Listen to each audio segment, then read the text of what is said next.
Today's topic in sex education is reproduction. We'll be looking at fertilization, implantation, and development within the womb.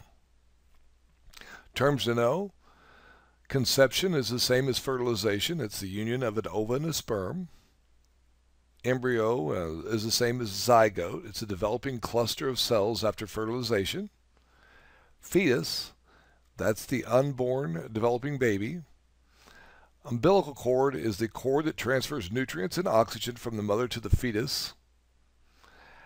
And the umbilical cord is attached to the fetus's body and the placenta. Placenta is the blood, artery, and vein sac connected to the uterine wall where the umbilical cord extends from. Prenatal, it's a time from conception to birth. Ectopic pregnancy is a growth of a zygote in a part of the body other than the uterus.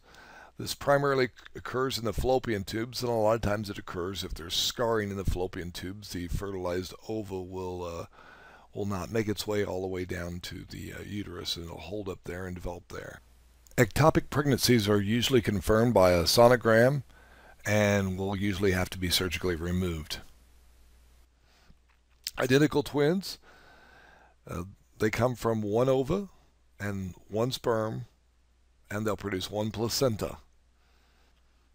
We don't know why, but after the one sperm and one ova meet, when they go through their first cell division, they will completely split and then start their cell divisions again. Fraternal twins, they come from two different ova, two different sperm, and they'll form two placenta. With fraternal twins, the female has released more gonadotropin release hormone.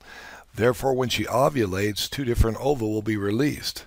Since the two different ova are fertilized by two different sperm, in fraternal twins they can be of different sexes. They don't have to be boy-boy, it can be boy-girl. Further examining ovulation, fertilization, and implantation, here of course we have the ovary. The follicle will rupture. When the follicle ruptures, it releases the ova. The remaining cells will form together to form this glandular structure called the corpus luteum.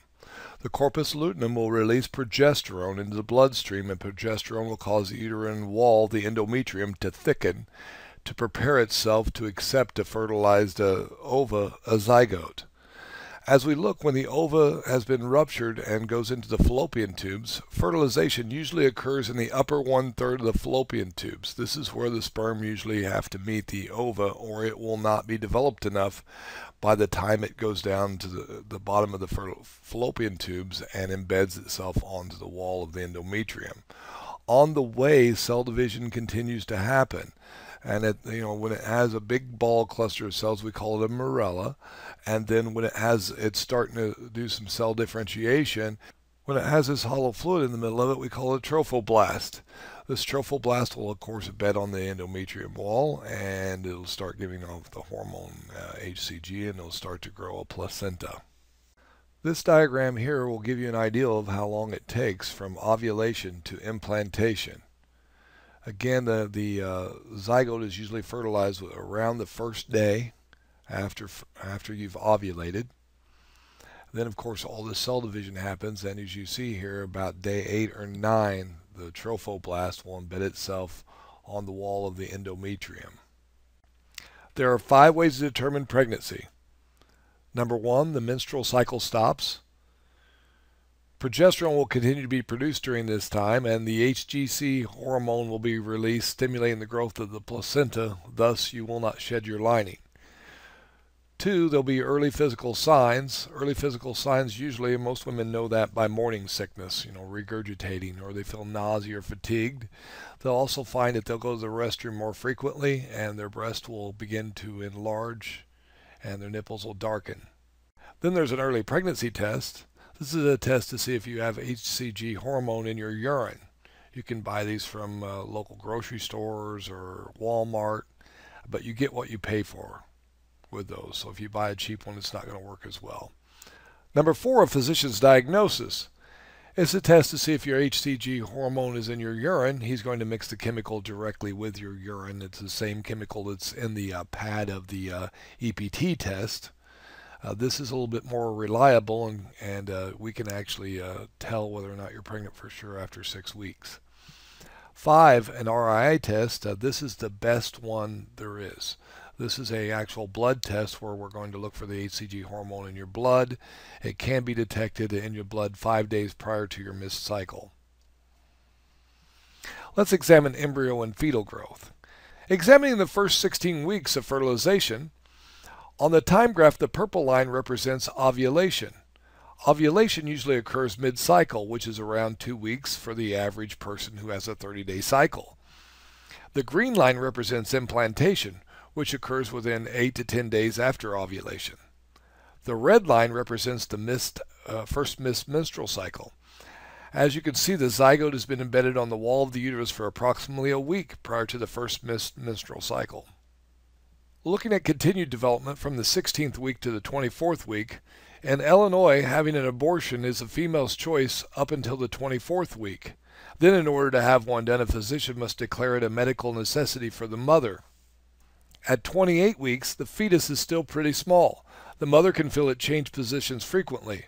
With today's technology, there's a good chance for survival if the baby was born prematurely at 28 weeks.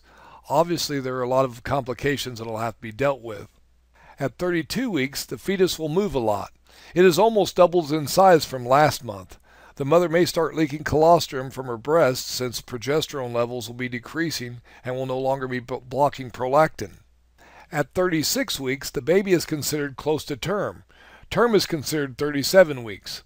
The brain develops rapidly, the lungs are almost fully developed, and the head is usually now positioned down into the pelvis. At the 40th week marks the due date.